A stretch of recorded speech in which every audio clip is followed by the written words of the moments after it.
माँ, मैंने इस बार भी स्कूल में टॉप किया। शाबाश बिटिया, तू ऐसे ही हमेशा सफलता पाए। माँ, इस बार मैं आपके पास आ जाऊँ? गर्मी की छुट्टियाँ आने वाली हैं। मेरी सारी सहेलियाँ अपने अपने घर जाने वाली हैं।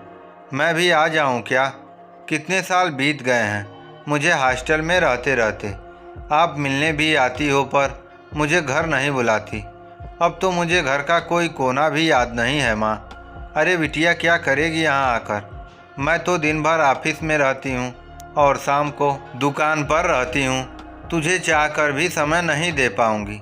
एक काम करती हूँ, इस बार छुट्टियों में मैं तेरे पास 2 दिन नहीं बल्कि पूरे 1 हफ्ते तक रहकर आऊँगी। हम दोनों खूब मस्ती करेंगे।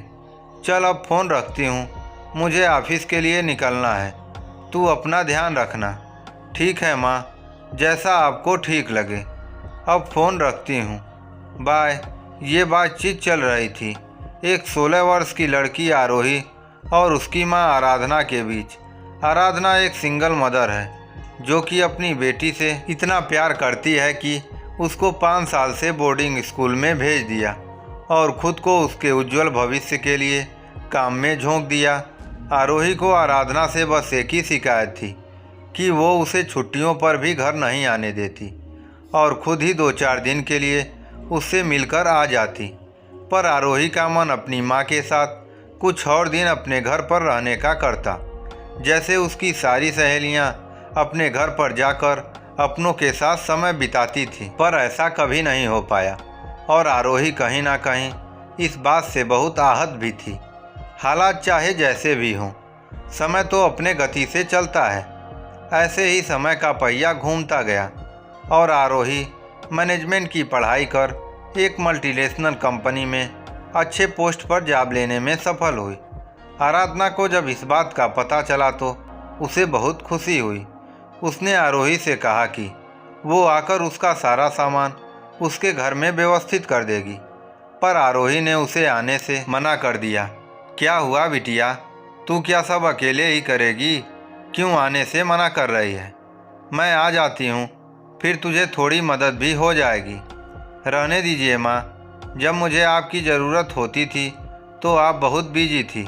आज मैं भी बहुत बिजी हूँ। वैसे भी आप तो आएंगी और 2-4 दिन में चली जाएंगी, फिर तो मुझे अकेले ही सब करना है।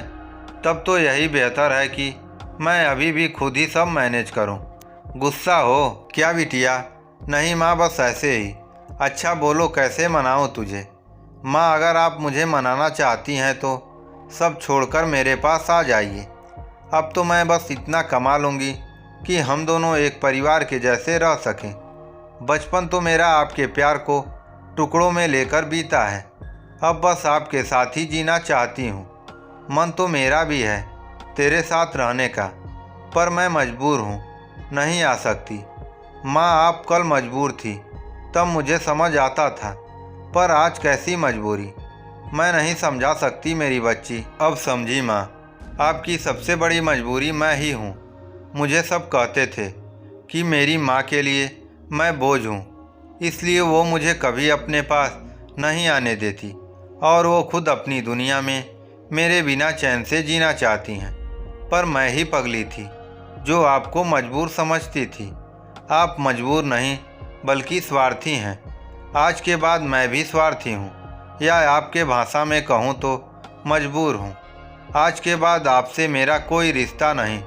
खुश रहिए आप अपनी ज़िंदगी में। मैं भी आपके साथ की चाहत को मारकर जी लूँगी। कम से कम झूठी उम्मीद तो ना होगी। इतना कहकर आरोही ने फ़ोन कट कर दिया और उस दिन के बाद कभी भी उसने आराधना से बात नहीं की। साल भर बाद एक अनजाने नंबर से आरोही को कॉल आया और उसे जल्द से जल्द टाउन अस्पताल आने को बोला गया। वहां पहुंचते ही एक औरत जो खुद को आराधना की सहेली बोल रही थी, उसे अपने साथ वार्ड नंबर 10 में ले गई, जहां आराधना अपनी ज़िंदगी की आखिरी सांसें गिन रही थी। आराधना की ऐसी हालत देखकर आरोही फूट फूट कर रोने लगी। आराधना को ऑक्सीजन मास्क लगा हुआ था और कुछ बोलने की भी मनाही थी। उस अनजान औरत ने उसे संभाला और पानी पिलाया। उस औरत ने आरोही को एक चिट्ठी दी। उसे पढ़ते ही आरोही आत्मग्लानि से भर उठी। आज उसे अपनी माँ को ना समझने की गलती का एहसास हो रहा था। वास्तव में उस चिट्ठी में आराधना ने आरोही से माफ़ी मांगी थी और बताया कि वो उसकी माँ नहीं है।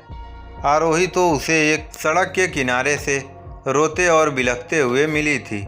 उसे देखते ही आराधना अपने साथ ले आई, पर खुद वो एक सेक्स वर्कर थी, इसलिए अपने साथ रखना मुश्किल था। इसलिए उसके 5 वर्ष के होते ही उसे बोर्डिंग स्कूल भेज दिया। आराधना इसलिए उसे कभी अपने साथ रहने के लिए नहीं बुलाती थी।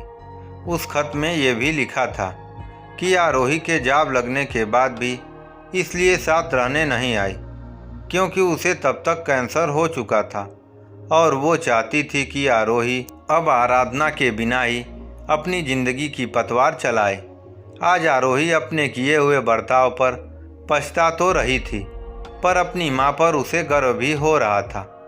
आराधना को अपने लिए आरोही की आंखों में प्यार और सम्मान देखकर बहुत ही शांति की अनुभूति हुई और वो अपनी अंतिम यात्रा पर निकल गई। इस कहानी से हमें यह शिक्षा मिलती है कि जन्म देने वाले से बढ़कर पालने वाला होता है।